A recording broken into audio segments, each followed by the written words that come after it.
حامدا ومصليا ومسلما ومجليا ومزكيا. أما بعد فأعوذ بالله من الشيطان الرجيم. بسم الله الرحمن الرحيم. الفتنة أشد من القتل. وقال النبي صلى الله عليه وسلم: إن السعيد لمن جنب الفتن، إن السعيد لمن جنب الفتن، إن السعيد لمن جنب الفتن، او كما قال علیہ الصلوۃ والسلام. جو ہوں فرعون میں ان کو خدا کہہ دوں، جو ہوں فرعون میں ان کو خدا کہہ دوں، یہ مشکل ہے. جو ہوں دجال میں ان کو انبیاء کہہ دوں، یہ مشکل ہے. مجھے زنجیر پہنا دو، مجھے سولی پہ لٹکا دو، مگر رہزن کو رہنما کہہ دوں، یہ مشکل ہے. میرے انتہائی واجب الاحترام حضرات اساتذہ کرام اور میرے گلشن آفتاب و مہتاب کے چہتے مہتے بلبلو، السلام علیکم ورحمۃ اللہ وبرکاتہ.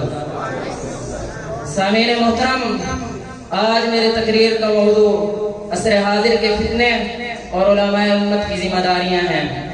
سامعین گرامی، عالم انسانیت میں آج کا دور شرور و فتن، فساد و غارت گری کا ایسا دور ہے کہ بینہ علم و ثقافت، تہذیب و تمدن کے دور میں چشم فلک نے ایسی ہلاکت ریزی، انسانی قدروں کی پامالی، عزت و شرف کی ناقدری اور تباہی کا منظر شاید نہیں دیکھا ہوگا.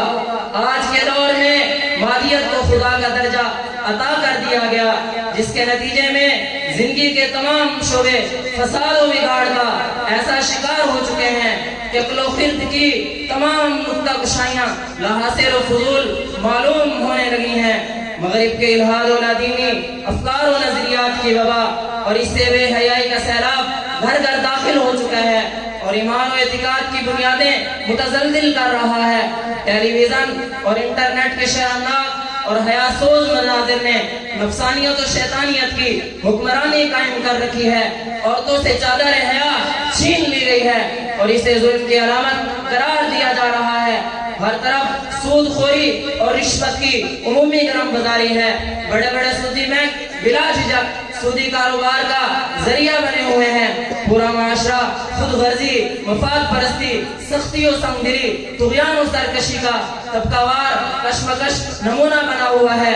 ظلم و زیادتی اور جابرانہ رویوں نے پورے معاشرے انسانی کو چھلنی کر کے رکھ دیا ہے. امیر و غریب طبقے میں ایسا تفاوت و فاصلہ پیدا ہو چکا ہے. کوئی اربوں کی جائیداد سے بیٹھے ہوئے ہیں اور کوئی نانے شبینہ کا محتاج ہو چکا ہے. طبقہ وار کشمکش اپنے عروج پر ہے. خوف خدا، عذاب آخرت کا تصور ایک مذاق بن کر رہ گیا ہے.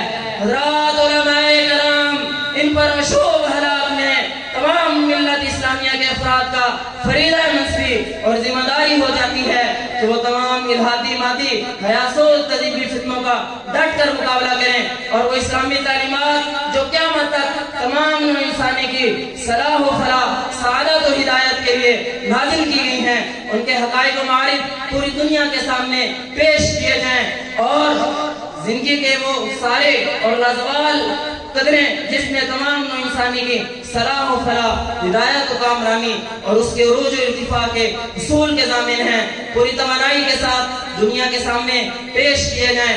علم و تحقیق کی بنیاد پر صحت مند تنظیم و معاشرت کے فطری اصول و آداب، رموز و اسرار سے دنیا کو واقف کرایا جائے. اور اس کی سب سے بڑی شک یہ ہے خود ملت اسلامیہ کے افراد اور علماء ان تعلیمات سے آراستہ ہو کر میدان عمل ہوتے ہیں اور اپنے عمل و کردار سے اس بات کو ثابت کر دیں کہ فلاح و بہبود کا اکمل ترین راستہ اور عالم انسانیت کی کامیابی و کامرانی کا مقبول ترین طریقہ کیا ہے. آخر میں اتنا ہی کہوں گا، تم جتنا تراشو گے وہ اور گھنا ہوگا.